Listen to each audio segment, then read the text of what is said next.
Praise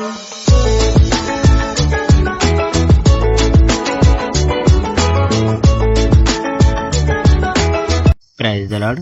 ప్రభువైన యేసుక్రీస్తు వారు ఈరోజు మనకు అందిస్తున్నటువంటి వాగ్దానం కొరింథీయులకు రాసిన మొదటి లేఖ 3వ అధ్యాయం 6వ వచనం. వృద్ధి కలుగజేయవాడు ఆయనే. మానవులను అనుసరించడం తప్పు. సోదరులారా, ఆత్మీయత కలవాళ్లతో మాట్లాడినట్టు నేను మీతో మాట్లాడలేకపోయాను. ఆత్మీయత లేని వాళ్ళతో మాట్లాడినట్టు మాట్లాడాను. క్రీస్తు వల్ల మీరు పొందిన జీవితంలో మిమ్మల్ని పసిపిల్లలుగా పరిగణించి మాట్లాడాను. మీరు అన్నం తినడానికి సిద్ధంగా లేరు కనుక పాలు ఇచ్చాను.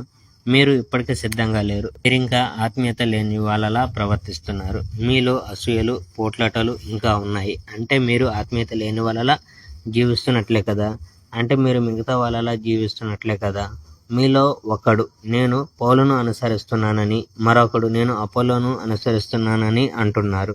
అలా మామూలు మనుషులు అంటారు.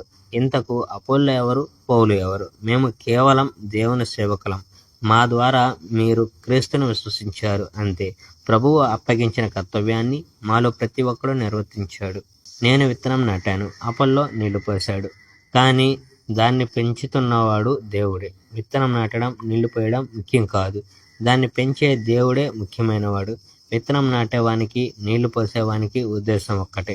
చేసిన పనిని బట్టి ప్రతి విషయం, ప్రతి ఫలం లభిస్తుంది. ఎందుకంటే మేము దేవునితో కలిసి పనిచేసే వాళ్ళం. మీరు ఆయన పొలమును, ఆయన భవనములై ఉన్నారు. దేవుని అనుగ్రహం వల్ల నేను నేర్పుగల నిర్వహణగా పునాదులు వేశాను. ఇతరులు ఆ పునాదులపై కడుతున్నారు. ప్రతి ఒక్కడు తానే విధంగా కడుతున్నాడు గమనిస్తూ జాగ్రత్తగా కట్టాలి. Praise the Lord. May God bless our India.